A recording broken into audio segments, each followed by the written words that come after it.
Into the month of April, 7 wins on the bounce, a memorable month. Very much, Kelly. I think the most important victory there, of course, was the Garfa game. 3-1 down, dead and indeed buried. However, we scored 3 unanswered, very, very late goals to seal the most remarkable of victories that in the 88th minute never seemed possible. We were dead and buried in the title race, but that just gave us the momentum to go on to win the title. Fantastic scenes. Tom, Richard Marshall's 4th goal, the winning goal. How far out would you say that was? Well, at the time, writing the match reports, I got somewhere between 25 and 35 yards. It were nowhere near that far out, but that can't take away from what a truly special goal it was, instinctively finished. And, you know, the scenes after the game showed exactly what that meant to the FC Halifax Town players and the fans as well. And of course, from then onwards, Lancaster were disheartened so much they came to the Shay on that Saturday and basically fell apart. We talk about Lancaster. They knew we were 3-1 down with 5 minutes to go. What would that result have done at Garfa to the minds of the Lancaster players before they came to the Shay? Well, Kelly, they were thinking that they've got an unassailable lead at the top of the table. They'd come off the pitch at Rossendale claiming 3 fantastic points for them, and yet when they get there they're thinking, oh, FC Halifax at 3-1 down, we've got a great lead at the top, the championship is in our hands. But as I say, we turned the game on its head at the GNX Healthcare Stadium that night, and we give ourselves the momentum that we needed. And as Tom rightly says, Lancaster fell apart here at the Shay. However, FC Halifax were absolutely superb, especially in the second half. We took the game to Lancaster City, and I seem to remember Tom Baker and Scott Phelan had an exceptional game in the centre of the park that afternoon. And an early goal in that Lancaster game from Lee Gregory really set us up for that game. Well, of course, an early goal sets you up in any game, and to get one, as they did, through Lee Gregory, absolutely fantastic. Gregory was a revelation as a loan signing. Same with Michael Wilde as well, did a fantastic job whilst they were here. They're going to be missed, but we're building for next season, so let's hope for the best. We look at the Curzon Ashton game on the Monday night. Tom, I'm going to come to you first on this one. A 5-0 win, with Lancaster having to go to Trafford on the Tuesday. How important was getting a win, let alone a 5-0 win that night? It was crucial. I said after the Lancaster game that it was the Monday night, as it was then, the Curzon game, was as important as the Lancaster game. They were another team that was challenging for the playoffs. They needed a good result themselves. We went out and just played some unbelievable football. We won 5-0, could have been 6, 7, 8, 9, 10, double figures, you know. We were superb that night. Adam, we went to Trafford on the Tuesday night to watch Lancaster play. Did you feel that the league was won before we even got there? It was like that they'd given up. They really had. They were very poor. They left Jordan Connaughton, their star man, on the bench that night.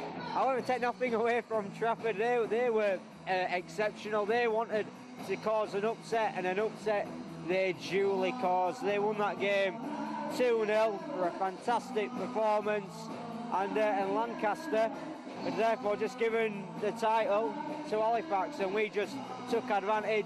And we went on to win the games that we needed to win. Fantastic. We obviously had Redcliffe at home and then followed up by Ossett Albion away. A couple of late goals to seal the victory at Ossett Albion. The celebrations, you'd have thought it was mathematically won at that point. Well, I mean, we're going into that Ossett game. It was basically, we took a massive tribe of travelling fans across West Yorkshire, and we felt like that was the game where we could win the title, and it was a game where we duly did. It wasn't a fantastic game, it wasn't a great performance really. Last 15 minutes we pulled away. It wasn't a fantastic performance, but those scenes, as I said about the scenes after the Garford game, show how much everyone at this club really, really cares for the future of this football club. What are your memories of after the game at Ossett Albion? Oh, the scenes were absolutely phenomenal in the changing room. As Tom says, everyone in that changing room was absolutely delighted because they knew deep down that they had clinched the Unibond First Division North Championship.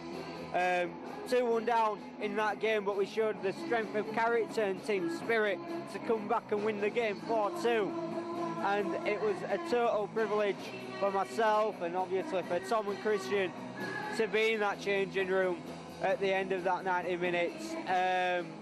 Scenes that I will never ever forget. And then we play Clitheroe at home to actually win the league properly. Your views on us winning the league? Well, definitely. You mentioned the Clitheroe game. We were behind in that game. Yet again, 2-0 down, and we came back to get the point that we mathematically needed to clinch the title. Tom Baker scored a fantastic late equalising goal to clinch the title. But overall, what a fantastic season this has been. We've mentioned it throughout this DVD, on and indeed off the pitch. This club, FC Halifax Town, is alive and kicking. Tom, final game of the season, of the league season anyway, at Skelmersdale at home. Probably most memorable for Steve Payne's substitution, his final game in a Halifax Town shirt before retiring. Well, it was a part of the atmosphere. The league was already wrapped up, you know, the trophy was going to be presented. But for Steve Payne, it was an appropriate swan song. What has been a fantastic career, not just for this club, but also Chesterfield, Macclesfield, all the clubs he's played for before. He has been a beacon for them. He was a beacon this season in particular for FC Halifax Town. Brilliant standing captain whilst Ryan Cross has been away, and the ovation, he truly deserved it. And of course, it was some good celebrations after the game as well, Adam. Yeah, fantastic celebrations after the game. I got tricked into going into the showers after the game. They didn't manage that at Ossett Albion, but the cunning Phil Senior managed to get me into the showers after the Skelmersdale game. Tom's rightly mentioned the ovation that Steve Payne got, in particularly when Ryan Crossley has been out this season. Payne has been absolutely sensational. He's been a rock at the back and has helped the likes of the young James Riley come through. So yeah, a fantastic achievement for Steve Payne, but now it's all about building for next season. The final game of the season, Michelova Sports in the Chairman's Cup. The one thing I remember from it is Jonathan Edge going up front, Jonathan Edge scoring, and that wonderful goal celebration, and that's going to finish this DVD off nicely, I'm sure. It was a game that I'm sure a lot of the players didn't really need after a long, hard season, but it proves just how much effort these lads put in. You know, we tried his hardest. Michelova in the end on penalties came out on top, but as you say, Jonathan Hedge going up front, he obviously didn't expect to be doing it as early as he did. It didn't have a bad game, did it? And that goal celebration will stick with me.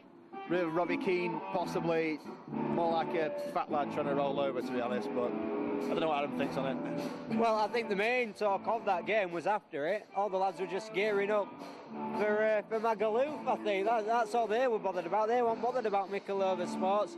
They were bothered about getting on that plane and flying off to Magaluf. But on Jonathan Hedge, he played about 70 minutes up front, and for a big lad like himself to come on and lead the line so exceptionally well in James Dean's absence, sensational, and what a goal to boot as well. Fantastic, Hedger. Here are your highlights for April.